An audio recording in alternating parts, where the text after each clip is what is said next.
আলাইকুম, সবাইকে ঈদ মোবারক। কেমন আছেন সবাই? আশা করি সবাই ভালো আছেন। ঈদ মানেই খুশি, ঈদ মানেই আনন্দ। তাই সেই ঈদের খুশিটাকে আরেকটু দ্বিগুণ করতে ঈদের দ্বিতীয় দিন কোথায় গেলাম, কি করলাম, কি খেলাম সেটাই থাকছে আজকের ব্লগে। আশা করি আপনাদের ভালো লাগবে।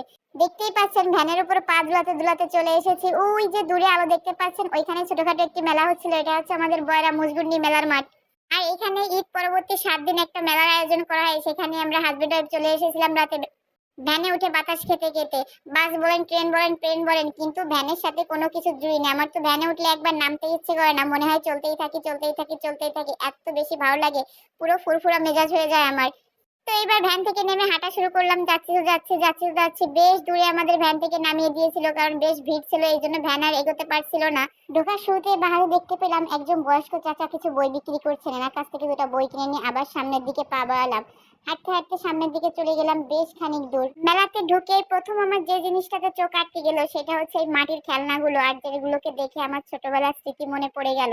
আমরা যখন খুব ছোট, আমি আমার চাচাতো ভাই বোনেরা সবাই মিলে মেলায় যেতাম। আমার আব্বু নিয়ে যেত। আমাদের এলাকায় খুব বড় ধুমধাম করে একটা মেলা হয়, কবিগানের মেলা। আর ভাই বোনের মধ্যে আমি ছিলাম সবার বড়, তাই আমার দায়িত্ব ছিল সবাইকে সঙ্গে করে নিয়ে যাওয়া এবং নিয়ে আসা।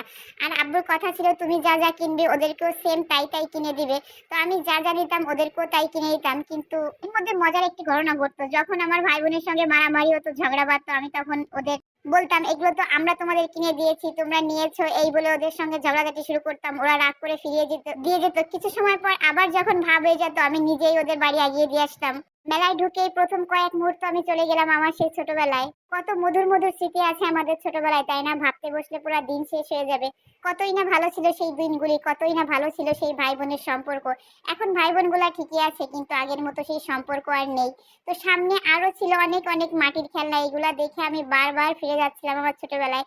কিছুদূর এগোতেই দেখলাম একটি ভাইয়ের আচারের দোকান। মাসাল্লাহ, এখানেও খুব বেশি ভিড় লেগেছিল। তো এখানে আমরা দাঁড়ালাম না, চলে গেলাম সামনের দিকে। কয়েক পা এগোতেই যেখানে আমার দ্বিতীয়বারের মতো চোখ আটকে গেল সেটা হচ্ছে এই কুটির শিল্পর দোকানগুলা। এখানে প্রত্যেকটা জিনিসই খুব ভালো লাগছিল দেখতে, কিন্তু দামটা একটু বেশি মনে হচ্ছিল, তাই এগিয়ে গেলাম সামনের দিকে। আর আপনারা সবাই তো জানেনই, ঈদ শেষ, বাজেট শেষ, টাকা শেষ। আমার এই মুহূর্তে বাড়তি কিছু কেনার টাকা নাই, ফকিরপতি অবস্থা চলছে আমার। তো এখান থেকে কিছু জিনিস দেখে দেখে আমি চলে গেলাম সামনের দিকে। আর দামটাও বেশ বেশি এইখানে। আপনাদের ছোট্ট একটি টিপস শিখিয়ে দিই, যারা আমার মতো ফকিরপতি আছেন তারা কয়েকদিনের মেলা যেখানে বসবে, প্রথম দিন বা দ্বিতীয় দিন কিছুই কিনবেন না, যাবেন আর দেখে চলে আসবেন। কিনবেন মেলা শেষের দিন, শেষের দিন কিনলে অনেক সস্তায় কিনতে পারবেন। আর এখানে দেখতে পাচ্ছেন আরো কিছু কুটির শিল্প বিক্রি হচ্ছিল। এখানে ছিল ছোট ছোট সোফা সেট, বিভিন্ন নামের অক্ষর। এখানে ছিল ঠেলা গাড়ি, টুকটাক মানে আকর্ষণীয় অনেক অনেক জিনিস। তারপর তৃতীয়বারের মতো আমার যেখানে চোখ আটকালো এই প্লাস্টিকের দোকান। শুধু আমি না, প্রতিটা মেয়েরই একই সমস্যা হবে হয়তো। আমি যতই এগোনোর চেষ্টা করি না কেন, এই জিনিসগুলো বারবার আমাকে চুম্বকের মতো টানে। তারপর আমি চোখ বন্ধ করে সামনের দিকে এগিয়ে গেলাম। সামনে যে দেখলাম এক আপা আর ভাইয়া অনেকগুলা সানগ্লাস বিক্রি করছে, অনেকগুলা ভাইয়া এখান থেকে কিনছিল। এখানেও আমি কাছাকাছি না যে দূর থেকে ভিডিও করে সরে গেলাম। কারণ আমার বারবার ভাবা হচ্ছিল এই ফকিরপতি অবস্থা নিয়ে আমি যদি কোনো দোকানের খুব কাছাকাছি চলে যাই তাহলে আমার কিছু না কিছু কিনতেই হবে, কিন্তু সেটা আমি একদমই চাচ্ছি না। আমি চাচ্ছি টুকটাক যা কেনাকাটা করবো মেলার শেষের দিনই করবো, তাই শুধু আজকে দেখবো, আপনাদের দেখিয়ে চলে যাবো। হাঁটতে হাঁটতে আমাদের দুজনের অবস্থা খারাপ। তো একটু দূরে দেখতে পেলাম একজন ভাইয়া ফলের জুস ও বিভিন্ন প্রকার ফালুদা এসে বিক্রি করছে, আইসক্রিম বিক্রি করছে। একটা জুস কিনে দুইজন ভাগাভাগি করে খেয়ে নিলাম। আবারও চলতে থাকলাম সামনের দিকে। সামনে যেতেই চতুর্থবারের মতো আমার যেখানে চোখ আটকালো, আমি 100% শিওর যে কোনো আপুদের এখানে চোখ আটকাবে। এখানে ছিল বিভিন্ন প্রকার ফুলের জিনিস, যেরকম মাথার হেয়ার ব্যান্ড ছিল, ব্রেসলেট ছিল, মালা ছিল, যাবতীয় ফুল দিয়ে সাজানো ঘরের জিনিস ছিল। তো এরকম বিভিন্ন প্রকার জিনিসের পর চলে গেলাম আরেকটু সামনের দিকে। সামনের দিকে যেয়ে দেখতে পেলাম কিছু খেলনার দোকান। আর আজ যদি আমার দুই ছেলে এখানে আসতো তো আমার অবস্থা তো একদম টাইট হয়ে যেত, কারণ এমন কোনো বাচ্চা নাই যে তাদের চোখ এখানে আটকাবে না। তো তারা দুজনের একজনও আমাদের সঙ্গে আসেনি, আমরা শুধু ঘুরে ঘুরে দেখে চলে যাচ্ছিলাম সামনের দিকে। আপুরা শক্ত হয়ে বসেন, পঞ্চমবারের মতো আমার চোখ যেখানে আটকালো এখন দেখাবো আপনাদের সেইগুলা। আমি 100% শিওর আপনাদেরও এইখানেই চোখ আটকাবে।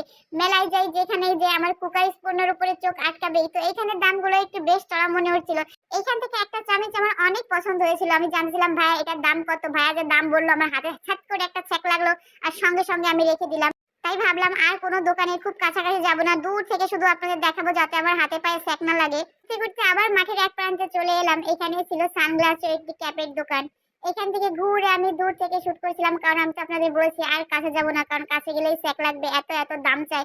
যা কেনাকাটা তা কেনাকাটা করবো একদম লাস্টের দিন। মজার ব্যাপার কি জানেন, এখান থেকে বেশিরভাগ আপুকেই দেখলাম কিছুই কিনছে না, শুধু দাম শুনছে আর আমার মতো ভেকে যাচ্ছে। তার মানে মনে হয় সবারই আমার মতো ফকিরপতি অবস্থা। সব আপুদের না, কিছু কিছু আপুদের, তারা শুনছে স্যাক লাগছে আর চলে যাচ্ছে। তো এইদিকে ছিল অনেক সুন্দর সুন্দর গ্যাস বেলুন, দেখে মনে হচ্ছিল আমি একটা কিনি, কিন্তু আমার এটা কেনার কোনো দরকার নাই, তাই আমি আবারও চলে গেলাম সামনের দিকে। যেতে যেতে আপনাদের মজার একটি দৃশ্য দেখাই, দেখেন আমার ভ্যানিটি ব্যাগ ম্যানেজার, এমন পার্সোনাল ভ্যানিটি ব্যাগ ম্যানেজার কার কার আছে অবশ্যই কমেন্টে জানাবেন। কিন্তু আপুরা বুকে হাত দিয়ে শক্ত করে বসে দেখেন তো এবার আপনাদের কি দেখাচ্ছি। ষষ্ঠবারের মতো আমার চোখ যেখানে আঠার মতো আটকে গেল, আটকানো চোখ জোর করে ছাড়িয়ে নিয়ে একটু সামনে যেয়ে দেখলাম অনেকগুলো আপু একটা কাকাকে ঘিরে ধরেছে। তো কি ব্যাপার, একটু এগিয়ে যেতে দেখলাম কাকা চটপটি বিক্রি করছে, আর তারই পাশে দেখলাম আরো দ্বিগুণ আপুরা একজন ভাইয়াকে প্রায় ঘিরে ফেলেছে। তো এগিয়ে যেতেই দেখলাম এখানে ফুচকা বিক্রি হচ্ছে। তো এখান থেকে এক প্লেট ফুচকা খেয়ে আমরা আবার সামনের দিকে চলে গেলাম। দেখতেই পাচ্ছেন আমরা সামনের দিকে এগোচ্ছি। আপুরা ভাইয়ারা কথা বলতে বলতে আর হাঁটতে হাঁটতে আমি অনেক ক্লান্ত, তাই আজকের ব্লগ এখানেই শেষ করছি। আশা করছি নেক্সট পার্টে আরো অনেক কিছু নিয়ে আসছে আপনাদের জন্য। ভালো থাকবেন সবাই, সুস্থ থাকবেন, আর আমার ভিডিও যদি ভালো লাগে থাকে অবশ্যই টিভি রান্নাঘরের পাশেই থাকবেন। আজকের মতো এখানেই বিদায়, আল্লাহ হাফেজ।